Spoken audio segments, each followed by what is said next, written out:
So, Dave. Yes. I guess one of the things that would be on a lot of people's minds is this question of how do you help preserve your children's faith, if they have it, in a world that's really different than the world most of us grew up in, a world in which lots of kids are growing up in the church but then walking away from the faith. Yeah. What do we do? Yeah. No, you and I were laughing when we walked in that we somehow drew the lot on the parenting questions. Yes, because that's so easy. I don't know that there's any area of life or ministry where I feel my weakness, my limitations, my humanity more that's right. than in this area of parenting. Which probably then brings up the very first thing that we would both agree on is you need to pray. Yes. You need to pray for your kids. Yes. Right? I remember there was a season when one of my kids was going through a really, really difficult time, spiritually but also physically. And it not only drove my wife and I to pray, to actually fast and pray, but we pulled together a whole team of people literally around the world that were praying for him.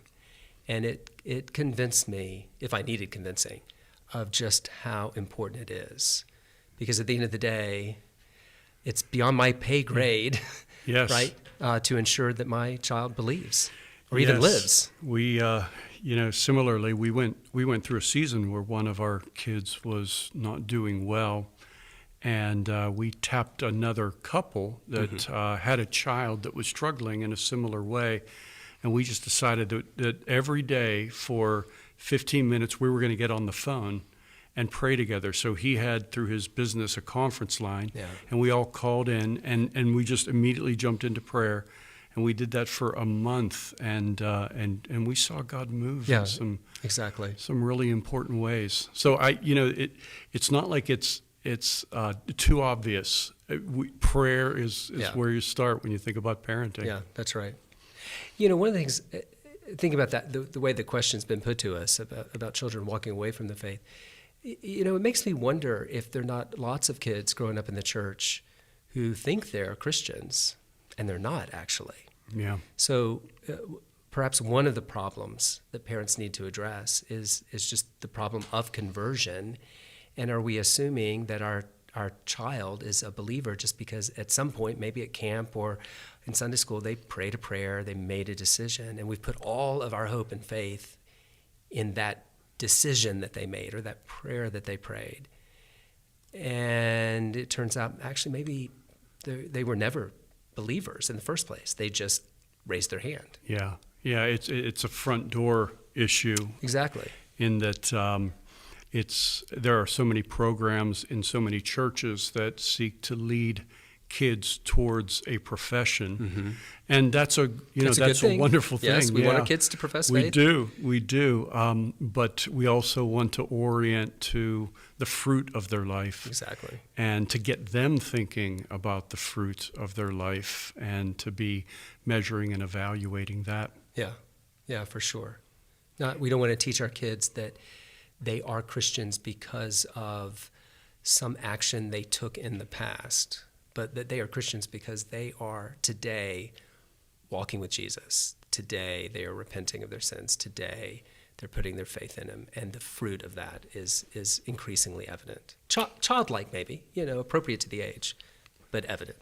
Yeah, one of the things I was thinking about when I read the question is, and this would go to an area where I don't think I did a great job, and that is that I think that if we read about the Christian life in Scripture, that we should assume that while it's a beautiful, Spirit-filled, God-exalting experience, there's also a lot of suffering. There's a lot of suffering involved. Yeah.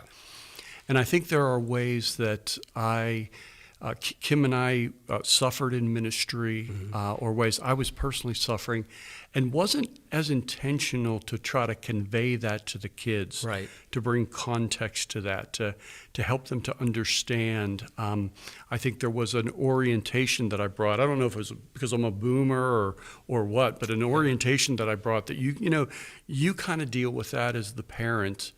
And you protect them from that. Your That's right. From that. Yeah, for sure. And now when I look back, I think I wish I was more conversant with them, Yeah. and we were having conversations around that, and I was inviting them into that, and even letting them see more of where I was struggling, and even things that were unresolved, that Right. that were just kind of open-ended, and yet I was going to try to trust God and let them walk alongside of it. me more in the suffering. Exactly. And not just suffering, right? But doubts, questions. Do my children understand that boy, if they've got a question, if they have doubts, that, hey, home is a great place to talk about that. It's a safe place to talk about it because they've even watched my wife and I deal with our doubts or our questions. I think we do our kids a disservice if we try to present this picture of the Christian life that's just always all put together and perfect. Yeah. And they never see us wrestle with these things. Yeah, one of the things this implies is that you're kind of walking in relationship with the kids, and not just a relationship where you're a father or a mother towards the child, a parenting relationship, but that you are really intentionally engaging them, so that you're a factor, you're a presence, regardless of the seasons that they're walking through, regardless of the folly that they may indulge in. Oh, yeah. That you have a relationship. The emphasis is on building and maintaining the relationship. So if doubts come and other things come, you're kind of rolling with that. You're part of the interpretive process. I think that's exactly right. I often find myself reminding myself and then saying to other parents in my congregation, parenting is a long game. It is a long game. This is not a sprint, it's a marathon. And so maintain the relationship. Hard things will come along. Maybe your child will raise serious questions or doubts. Maybe they'll even begin to walk away from all the things that you've taught them. They might make decisions that are very distressing to you. And yet you got this unique role to actually be in a relationship with them for as long as you live. The other friends will come and go, but your mom, your dad. And so keeping that relationship open so the conversation keeps happening. Yeah, I think it can be very disillusioning to parents when they feel like they have invested a certain amount of time and effort, and they find that they're not seeing the fruit in the season that they expected. That they wanted to see it. Yeah. And so that's where your comment on the long game is really so important. Yeah. Because it's not a transaction we're making with God. No, I punch the clock here, God, you have to deliver the fruit here. Yeah, that's right. We're engaging God, we're engaging our children, and we're trusting God, but we're emphasizing being faithful before God as parents. Exactly. One of the things that I have been thinking about a lot lately, because I've got 2 teenagers in high school and then 2 young adults in college, right? And I'm realizing that maybe one of the most important things that I can do for them is certainly not answer all their questions, but give them a way of thinking about the questions that are going to come. They need a worldview. They need a set of categories. Maybe they agree with them, maybe they don't, but it gives them a structure within which to think through the questions that are going to come, the doubts that are going to come, as opposed to just saying, well, no, this is what the Bible says, believe it. Mm-hmm. And that works for a while because they believe everything I tell them when they're young, right? But later, all sorts of things are going to come and challenge them, professors, high school teachers, friends, etc. If I haven't taught them how to think about the Bible, how to think about the world from inside sort of a Christian worldview, the simple truths that I give them will likely fall by the wayside. Yeah, I think that's one of the challenges in the phenomenon, or I should say, one of the features in the phenomenon of kids being raised in Christian homes and professing, and then going away to college and kind of rethinking. There's a part of that where they need to make it their own, but there's also, for a lot of them, their faith and their convictions and their beliefs have been unchallenged. It's been an unexamined kind of faith. And so when it's being challenged, there's a part of that where they're disoriented. They don't expect that. There's always been so much of a buffer in the parenting that they haven't had to think on the level of actually articulating why they believe what they believe and how to think about that. So I think that's where, what you're saying about offering a worldview is so important for parenting. Yeah. What about the local church? How does the local church, in your view and your experience, how has that helped with parenting or, with forming faith in kids? Yeah.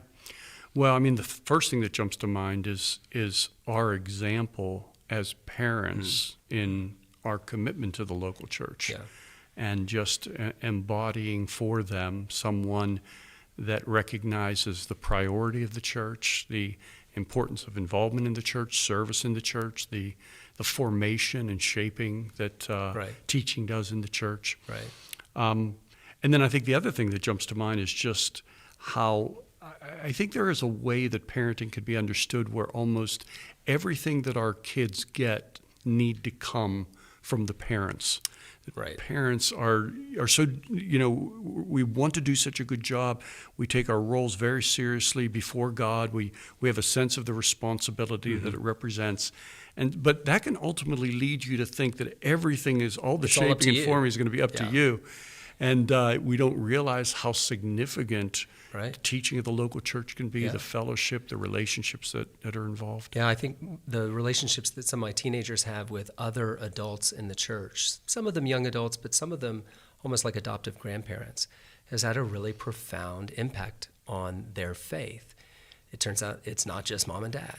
There are other adults that are speaking into their lives, but there are other adults that are also demonstrating for them the plausibility, the truth of what mom and dad have been teaching. It's been super helpful. Yeah, it's not just your family, it's a community. Right. It's great to know that we're not on our own in this. Yes. Which then just makes me want to pray more. It brings me back full circle to prayer. It does. It all comes back to prayer. Yeah.